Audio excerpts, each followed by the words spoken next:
Olá, amigos e amigas deste canal Caminhando com a Palavra. Nesta oportunidade, mais uma mensagem para partilhar com você.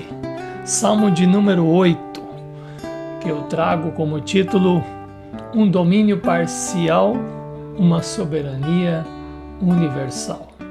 O Salmo de número 8 é um salmo muito significativo das Escrituras, porque não há muitos textos na Bíblia que narram sobre a criação do ser humano, além de Gênesis 1:3, sobre todos esses detalhes também da criação das demais expressões do mundo que nos rodeia.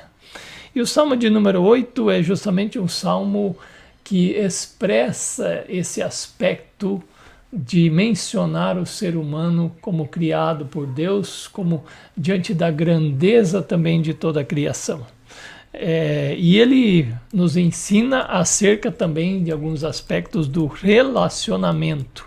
Nós temos falado acerca de discipulado, e discipulado tem a ver com relacionamento com Deus, com o próximo e também com a criação.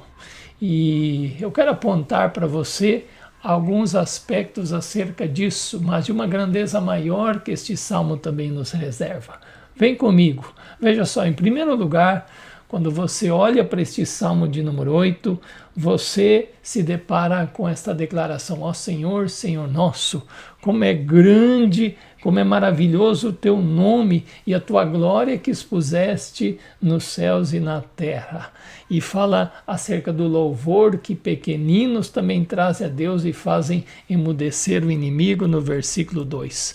Portanto, o primeiro plano que o ser humano, que Deus tem para com o ser humano é que este ser humano o adore, que este ser humano o reverencie, que este ser humano se prostre e diga: somente a Deus é dada toda honra, toda glória, todo louvor. Não há outro além de ti, Senhor, por isso eu me prostro a ti. Bem, Jesus nos ensinou quando foi tentado lá no deserto, quando Satanás lhe disse: olhe todas essas coisas aqui, e mentiu, dizendo: elas me pertencem, eu te darei tudo isso se prostrado você me adorar. E Jesus diz: afasta-te, ó tentador Satanás, porque está escrito: só o teu Deus adorarás e a ele darás culto. Então Deus criou o ser humano sobretudo com este propósito da entrega, da adoração, nesta relação com o Criador. Em segundo lugar, este salmo expressa de forma muito bela a dignidade do ser humano. Versículos 13 e 4, quando o salmista, olhando para a beleza talvez de um céu à noite completamente estrelado, ele fala: quando eu olho para tudo isso, penso como é que, ó Deus, tu podes olhar para o ser humano e lembrar dele, como tu podes voltar-se para o ser que criaste e visitá-lo.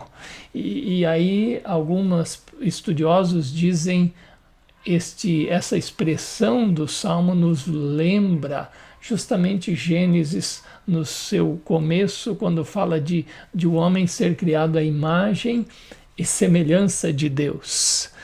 E de tudo que Deus criou, nada é mais próximo do Criador do que o próprio ser humano. Assim quis o Senhor Deus quando disse: façamos o homem à nossa imagem e semelhança. Preste atenção. Isso é muito importante, porque o ser humano, nesse sentido, é diferenciado, é distinto de todo o restante da criação, porque ele se parece com o Criador, porque ele também tem uma forma diferente de se relacionar com este Criador, este Senhor, este Deus, e de relacionar-se com os seus semelhantes e de relacionar-se também com as demais criaturas que lhe são diferentes. Este é o propósito de Deus: amar a Deus acima de todas as coisas e amar uns aos outros como Jesus o ensinou. E aí vem o terceiro ponto que este salmo destaca, a partir do seu versículo de número 6, quando diz que Deus deu a este homem o domínio. sobre todo o restante da criação. Na verdade, a criação sobre a terra, destaque-se bem, não é? Fala de todo o ambiente terreno, porque se menciona o espaço na terra, o espaço no mar e o espaço no ar. É importante considerarmos aqui, meus queridos, como no decorrer dos séculos, ao Deus dizer assim, está aqui para você, cuide, e talvez digamos assim, Deus nos disse, e vê se entrega igual ou melhor do que quando você recebeu. E cá para nós o que nós temos feito. Lamentavelmente, este jardim que Deus nos confiou hoje está contaminado, está destruído, ele geme, ele está corroído pela ganância e pelo consumismo. Triste que nem mesmo os que se dizem cristãos têm estado atentos para a adoração ao Senhor e o cuidado zeloso e amoroso para viver um estilo de vida sustentável. E eu diria assim, meus queridos, o domínio sobre a criação que Deus tem confiado aos seus só acontece de uma forma correta quando se sabe em sujeição e prestação de contas ao Criador. E é por isso que eu disse no início que esse salmo aponta para algo além do que está aí. Afinal, o quê? Vou fazê-lo com algumas perguntas. Quem é um nome exaltado nos céus e na terra, como cantam de forma igual o versículo 1 e o versículo 9? Ó Senhor, Senhor nosso, como é magnífico o teu nome em toda a terra. Não é o nosso nome, não, não é não. É o nome sobre todo nome, o nome de Jesus. A Ele somos chamados a nos prostrarmos e o adorarmos.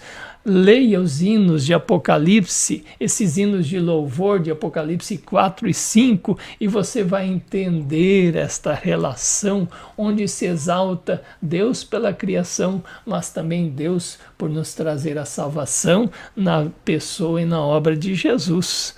Mas mais do que isso, quem é este que faz, que provoca, que evoca cânticos de louvor dos pequeninos, das crianças de peito, e que faz calar o inimigo?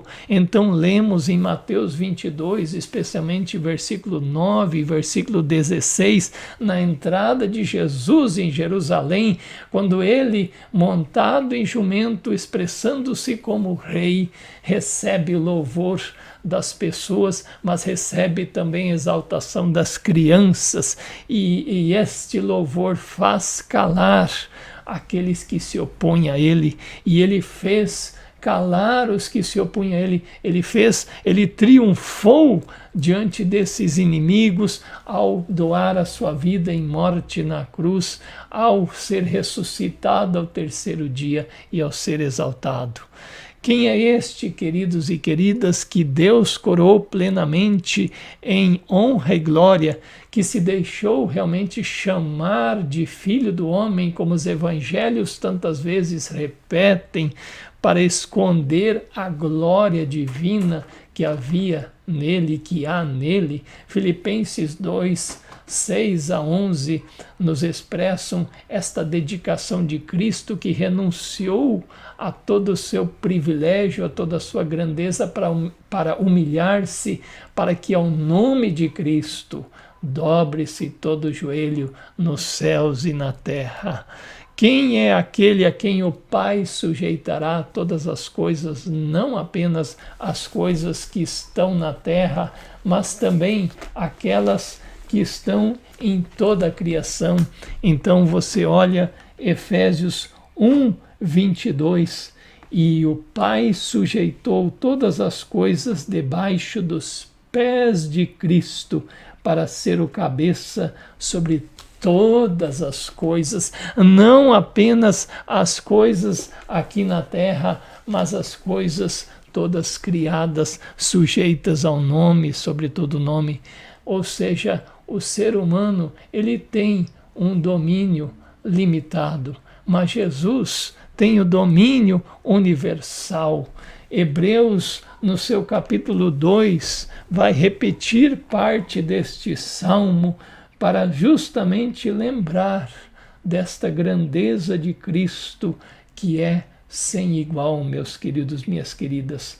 E vai terminar justamente dizendo aquela parte do Salmo: todas as coisas sujeitaste debaixo dos seus pés.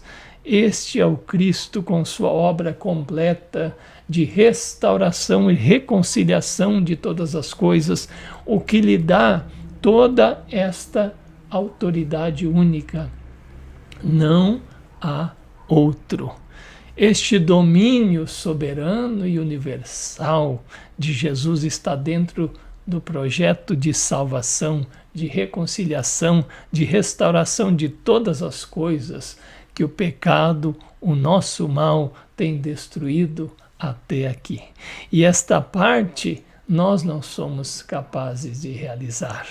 Somente este Filho do Homem, Jesus, o Senhor e Salvador. Quem entende esta mensagem vai perceber a sua tarefa neste mundo: adorar e sujeitar-se a Deus, voltar-se para o seu semelhante e ser amoroso e cuidadoso com a criação que Deus lhe confiou.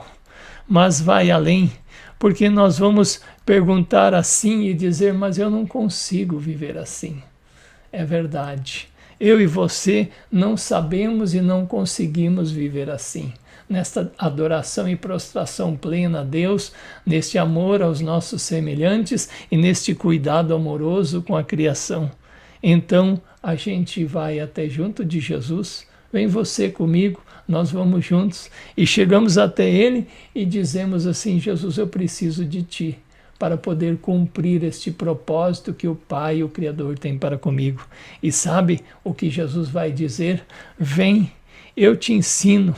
Há uma jornada que é com Ele. Ele vai dizer: há uma jornada que começa aqui comigo, mas que se estende para a eternidade, para os novos céus e nova terra que Deus tem preparado, onde todo este mal será aniquilado, onde o domínio de Jesus plenamente acontecerá e será universal, e todas as coisas estarão sujeitas a Ele e também todos nós. Vem nesta caminhada com Jesus, caminhando com a palavra, caminhando com Jesus. Deus lhe abençoe.